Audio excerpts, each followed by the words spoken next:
Apa kabar? Semoga selalu dalam keadaan sehat walafiat. Senang sekali masih bisa terus ketemu nih di akhir pekan dari hari Ahad tanggal 24 November 2024. Berarti ini sudah memasuki hari-hari tenang ya menuju Pilkada serentak tanggal 27 nanti. Tapi saya lihat kalau di media sosial ini situasinya nggak tetap tenang. Ini berkaitan dengan penolakan publik terhadap keputusan Menteri Keuangan untuk memberlakukan PPN 12%. Ini rupanya membuat pemerintah khususnya Menkeu Sri Mulyani jadi baper. Tuh lihat tagar Garuda Biru. Itu kan berarti sinyal darurat dari publik ya. Dan Sri Mulyani mengingatkan mereka yang menolak membayar pajak itu berarti tidak ingin tinggal di Indonesia. Artinya udah jangan tinggal di Indonesia deh. Bahasa lainnya seperti itu ya. Dan tidak ingin Indonesia bagus. Di media sosial pernyataan Sri Mulyani ini mendapat respon yang luar biasa. Dan saya juga heran kok cuma segitu ya kelas Menteri Keuangan yang katanya terbaik sedunia itu. Ya, memang ada semacam frustrasi pada pemerintah karena pajaknya tidak tercukupi atau tidak terpenuhi targetnya. Tetapi reaksi Ibu Sri Mulyani itu tentu juga reaksi yang konyol. Karena ya yang gemplang pajak pasti akan bilang ya bagus lah kita keluar dari Indonesia tuh. Kan bukan itu prinsipnya.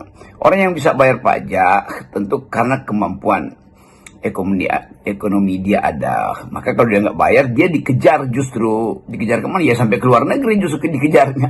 Bukan disuruh dia kabur ke luar negeri justru. Sebenarnya mereka yang nggak bisa mampu, yang mesti dibebaskan kan.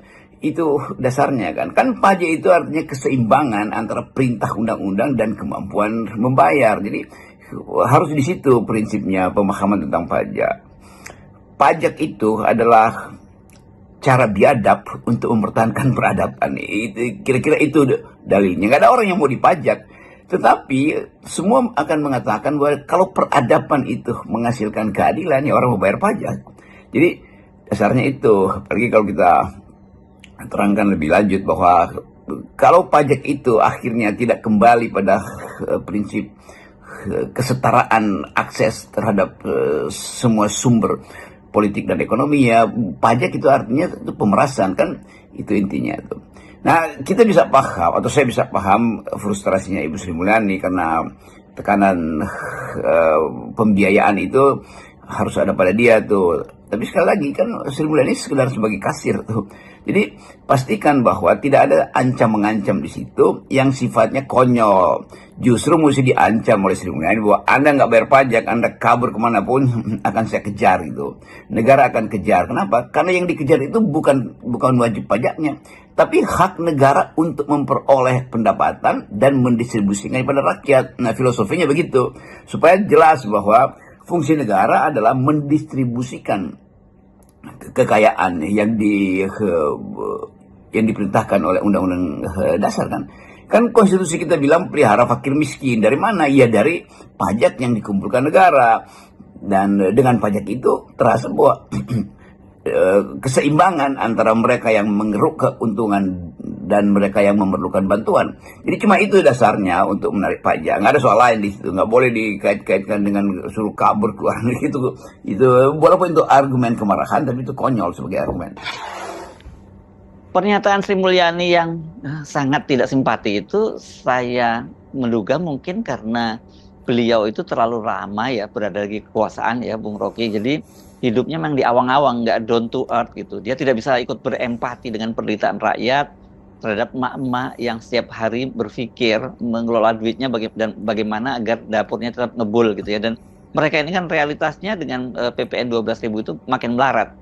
Kok bisa dia ya mengucapkan dengan mudah kalimat sepencep itu? Di media sosial saya mendapati banyak narasi yang mempersoalkan Sri Mulyani ini, yang dia pasti kaya raya, karena kita lihat dari laporan LHKPN-nya itu ya. Dan ini antara lain karena digaji dari uang pajak rakyat. Sementara rakyat yang dia tadi paksa untuk membayar pajak PPN 12% itu hidupnya itu kan makin melarat saja.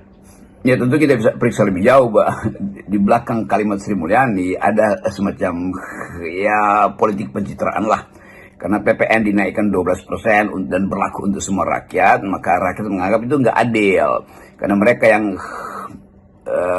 punya pendapatan lebih tinggi, tentu tidak ada soal dengan 12%. Tapi mereka yang pendapatannya tidak pernah bertambah atau bahkan mengalami daya beli yang menurun, itu pajaknya itu artinya mencekik leher mereka dan pinggang mereka sekaligus yang memang udah krempeng karena nahan lapar.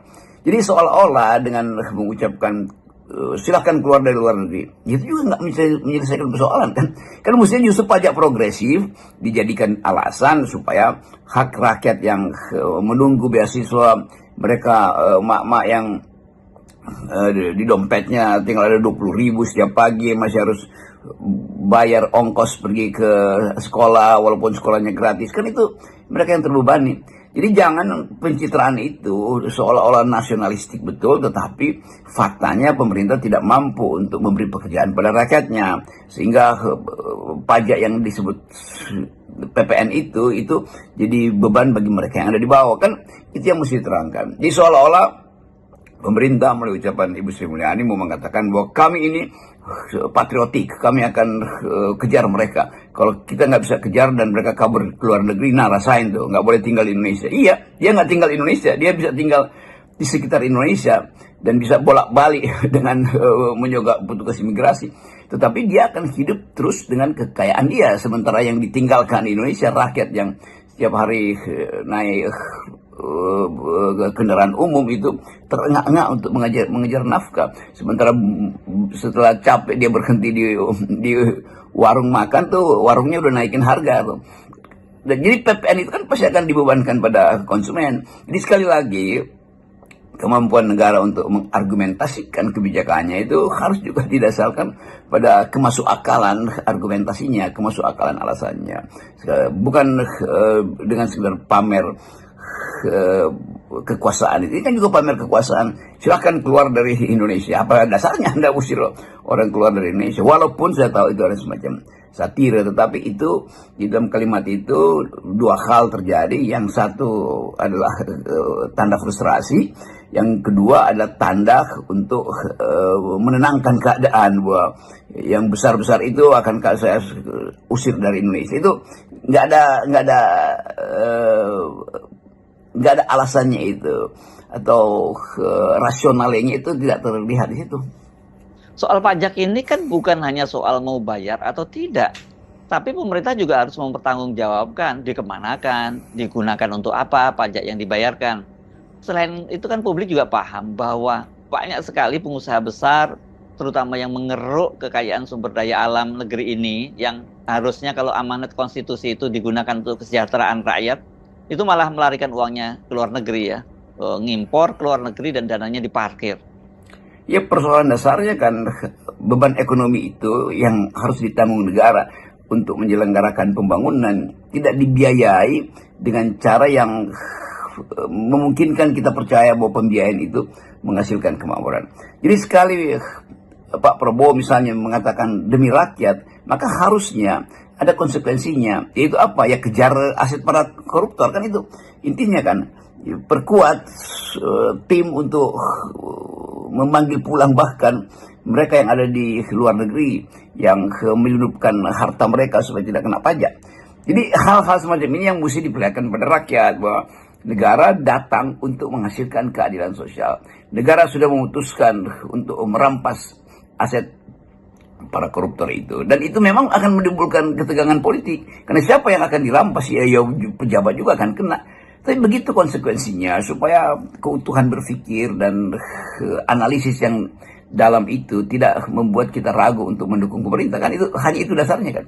Jadi kalau nggak ada cara, ya udah minta maaf aja pada rakyat bahwa negara akan merampok rakyat lagi melalui pajak PPN yang diberlakukan merata pada mereka yang miskin pun harus kena PPN karena barang itu dibebankan pada harga dan konsumen tidak mampu membeli, sementara PHK ada terus di mana-mana, daya beli menurun, kursnya, volatilitasnya tinggi sekali.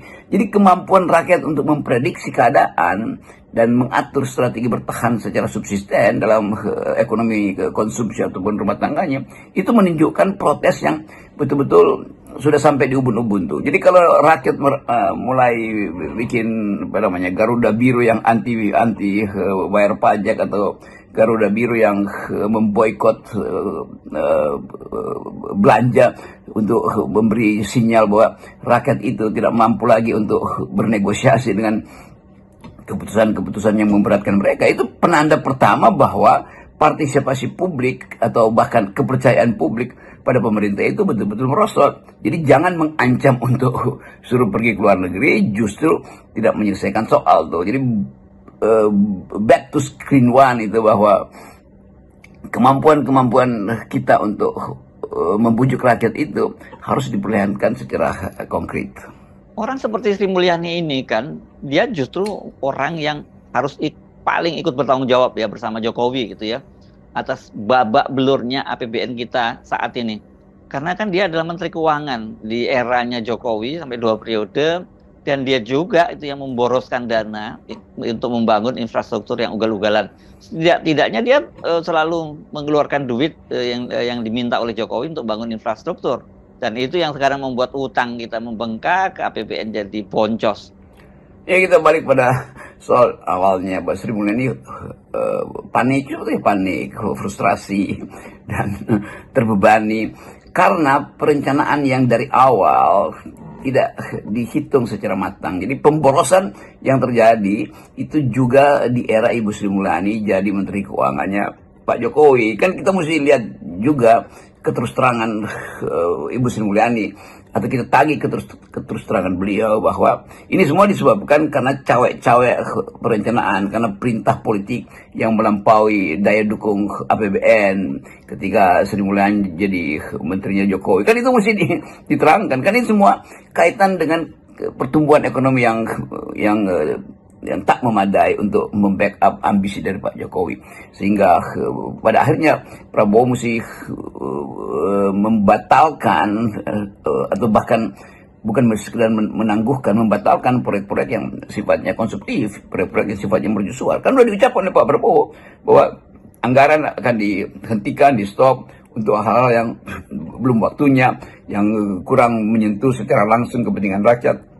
Jadi ini keadaan kita yang lagi berjalan di dalam lumpur, supaya tidak terseret lebih jauh dalam lumpur, maka kurangi beban pada rakyat itu sehingga bisa sedikit mengambang di atas lumpur. Kan itu kira-kira deskripsi yang bisa kita terangkan. Tetapi deskripsi itu harus diterangkan oleh Ibu Sri Mulyani pada rakyat.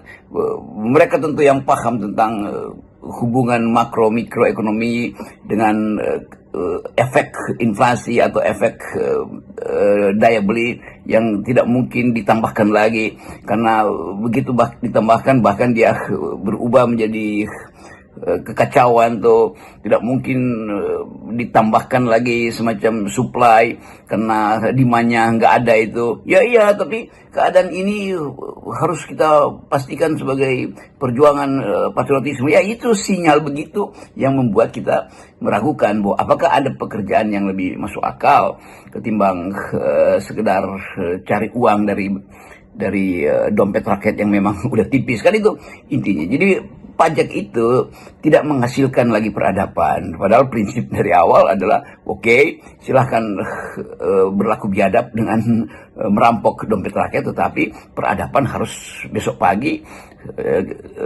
kita saksikan tuh, rampok malam ini, besok pagi ada peradaban. Jadi kalau prinsip tadi bahwa pajak itu ada cara biadab untuk mempertahankan peradaban, itu yang harus dipamerkan peradabannya, bukan kebiadabannya justru tuh. Saya kira itu pikiran FNN, pikiran